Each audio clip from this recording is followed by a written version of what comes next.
I'm Emily, and I'm a level 1 chef. I'm Lorenzo, and I'm a level 2 chef. I'm Frank, and I've been a professional chef for 23 years. I last made this hamburger recipe probably about 2 weeks ago. I actually just made this cheeseburger a couple days ago. This is the burger I make for my family and friends, the people that are most important to me.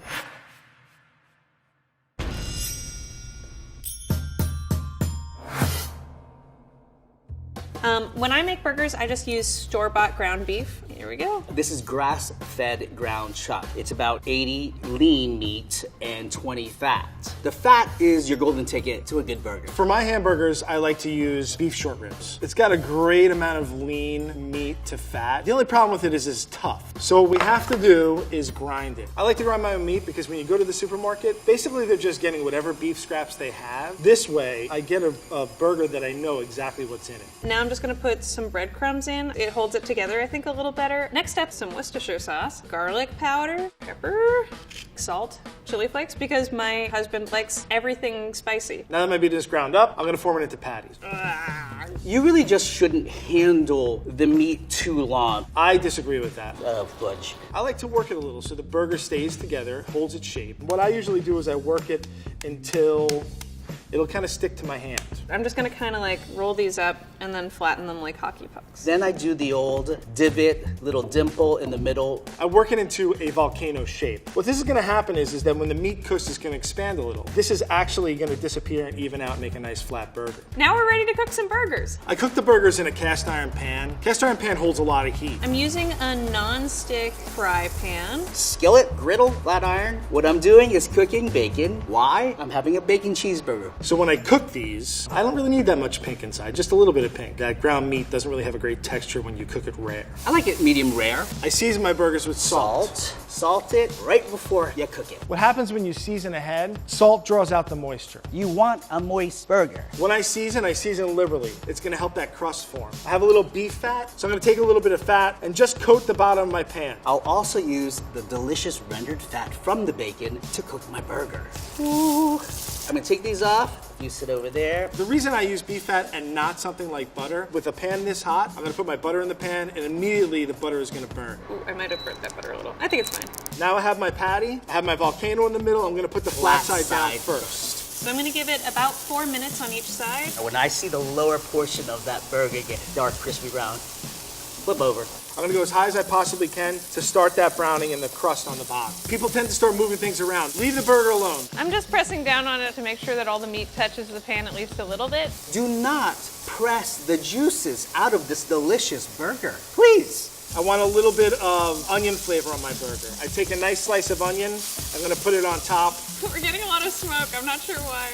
So I can see that it's nice and crispy. So I'm gonna do the old flip. Oh, it looks good, you guys. My burger's brown on this side, I'm gonna give it a flip. So you can see, I have a beautiful crust. Here we go, wait, there you go. Oh, it's very charred. Good. This looks disgusting. Oh no, that's worse. All right, I'm just gonna go ahead and do that. Oh, good, the other side's nice and charry too. There's a nice, crisp outer layer that's been formed. It's sealing the juices in this burger, and I'm waiting about 3 minutes. So now my onion on the other side is getting caramelized. Caramelization is when the sugars start to go brown. The way that I'm gonna test this burger for doneness is I'm actually gonna poke at it, right? If I poke at it now, it's still really soft, and I want it to be fairly firm. I'm gonna go ahead and put the cheese on this side because at least it's a little less charred. This is American cheese, so that'll melt nicely. Today I'm using sliced cheddar cheese. Basically, this is when you get your camera out and you start taking pictures of your burger. For this burger, I'm gonna use some Munster cheese. Now, Munster has a lot of the same melting qualities as American cheese, but it also has a little bit more flavor. I'm gonna let the Munster melt. My burger is being hugged by my cheese. So let's set this delicious burger. Oh my Lord, have mercy. So now my cheese is melted. It's not melted totally, but it's gonna continue to cook as I take it out of the pan. I'm gonna take this off and just check the doneness real quick. If one were to eat this, it would be a little raw in the middle. That burger was burnt on the outside and raw on the inside, so we're gonna go again. I'm turning this on, much less hot than before. Butter, burger. Yeah, I think that's a cooked burger. And now we're gonna get abundance and toppings and finish this burger. I have a Kaiser roll today. I'm gonna butter it a little bit. I'm actually just toasting this in the griddle. So I have just a normal white grocery store bun, a hamburger bun. I like a potato roll. The bun doesn't need any extra fat. The burger has enough for it. Toast it plain. Now we've got a nicely toasted Kaiser roll. Delicious. Now we're gonna work on our toppings for the burger. First off, I have some ketchup. I just like a little bit of moisture underneath the burger. Put a little mayo. Hello. All right, so we have mustard on the top. I usually do 3 dill pickle slices. Fantastic. As a chef, I like to make my own pickles. I have a fancy French mandolin. This gives the pickles a nice crinkled cut. And we just want to make enough to fill up our jar. Some sprigs of dill, I'm just gonna stuff them into the bottom of the jar. I have a little bit of garlic, add a couple of cloves, and then my spices. Coriander seed, black peppercorns, mustard seed, some little Thai bird chilies. And then I proceed to stuff my cucumbers in. And now I'm gonna take the brine that I made. I get a ladle, and I just fill it with the ladle. And there you go. Put my lid on, it goes right in the fridge. I leave it in the fridge for about a week. I have my burger patty. I'm gonna put it on my bun. I have the pickles that I made. Bib lettuce. That's a nice slice of lettuce right there. Tomatoes. I only like a few pieces of raw onion. I kind of like a lot of it. Oh boy. My bacon. That looks good. And then some ketchup. Not a ton. I just want enough so that it adds a little sweetness to my burger. I'm just gonna press it all together. Bam. Boom. Beautiful. It looks good.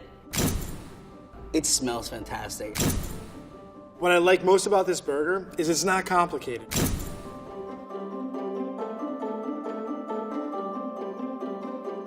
And now for the best part, I get to eat it. Oh my Lord. It's just delicious. We have 3 different chefs and 3 very different cheeseburgers, from the bun, the beef, and the toppings. But let's talk about the ground beef first. Emily, our first chef, used ground hamburger. Ground hamburger doesn't tell you a whole lot about the beef that you're using. So this is just the beef that was at the grocery store? Ground hamburger comes from any skeletal muscular tissue. You won't know specifically where that meat is coming from. All right.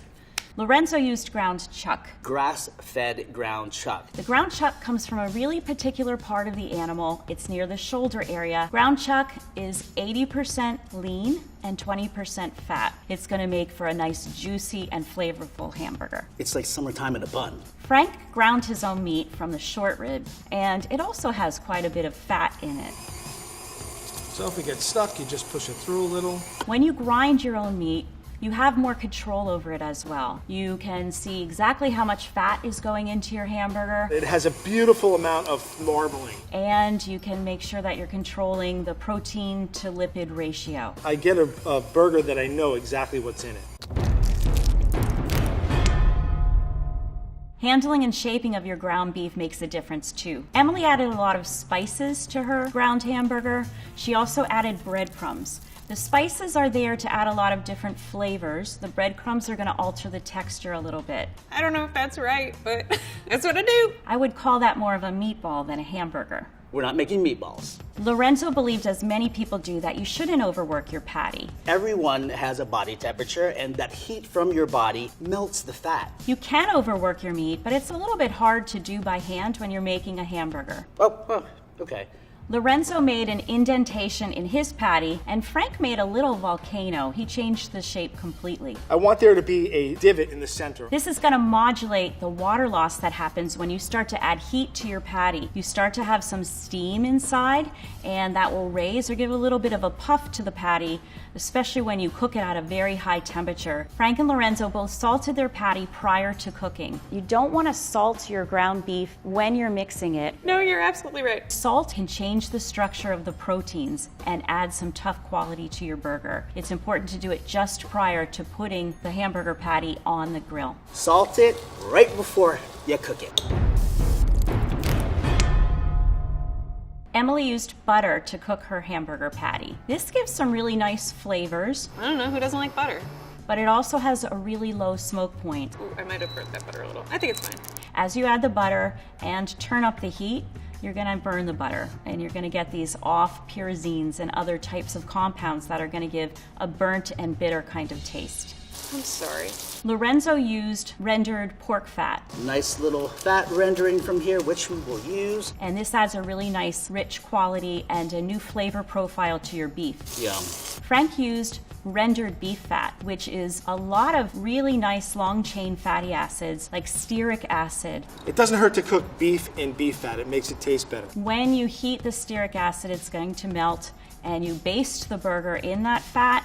It's going to just re-add that delicious, unique stearic acid quality that you get only from ground beef. Emily used a non-stick frying pan. She really didn't need to. There's enough fat in the hamburger patty, it will be very easy to release from the pan. I've had a lot of things stick to pans over the years. Here we are. Lorenzo used a griddle, so he had a lot of contact with the hamburger patty. It actually looks really good. You're going to want conduction to happen. That can only happen when the patty has maximum contact with the heat source. Frank used a shallow cast iron skillet. Cast iron pan holds a lot of heat. So he not only had the conduction from the bottom of the cast iron skillet making contact with his patty, but he also had the advantage of the heat being retained because there were sides to that skillet. So he had a nice heat flow around his burger. When you cook ground beef, the proteins that are present are going to coagulate and they're going to squeeze a lot of the natural water that's present in the beef out of the protein matrix. When you have 20% lipid content, you won't lose the fat and it'll make for a really nice juicy cheeseburger. You generally want a nice high heat to get a good sear on your meat, and that's going to impart some really nice roasted, caramely, earthy, oniony flavors, and that's from Maillard browning. Maillard browning is a non-enzymatic browning reaction that happens between proteins and reducing sugars. You'll know your hamburger is done in a couple different ways. Emily cut hers open. If one were to eat this, it would be a little raw in the middle. You generally want to avoid doing that. You're going to have a lot of the juices and the fat run out of that hamburger before you even get to enjoy it. No! Lorenzo timed his meat. This is okay if you have a really consistent product, but if you change the different meats that you use when you're making your hamburger patty, that can be variable too. And I'm waiting about 3 minutes. 3 minutes on each side at a really high temperature for a relatively thin patty should do the trick. We also had Frank, who knows how to look and touch a hamburger and tell whether it's done or not. My burger is starting to firm up. This is something that comes only from experience. Okay, we're good to go with this. Emily used American cheese. You're always going to know that American cheese melts really well, but it doesn't have a whole lot of taste. I like American cheese because it's cheap. Lorenzo used cheddar cheese. To make it look the old-fashioned cheeseburger what you'd always see at a ballpark. Cheddar cheese is going to give you a nice flavor profile. You're going to have a nice rich quality and a little bit of tang to that type of cheese. Frank used Munster. Munster also melts really well, and it gives you some really nice flavor profiles. It's the most complex out of the 3 cheeses that our chefs used. When you choose a cheese for your hamburger, you want to make sure that you consider water content. If you have a softer cheese, it's going to melt very easily. Cheeses that are a little bit harder are not going to melt very well because there's just not enough moisture. When choosing your bun, you have options. Emily used a standard white bun that you pick up in the grocery store. It was pretty much one-dimensional. Lorenzo used a Kaiser roll. Delicious Kaiser roll. We have a little bit of texture on the outside of the Kaiser roll. He also toasted his bun and used butter. Butter is a really nice flavor that complements some of the toasted chemicals and compounds that happen when you toast your bread. Frank just toasted his roll. It was a potato roll, so it had a nice rich quality to it. He did not put any kind of additional fat with his roll because there's plenty of fat in his ground short ribs.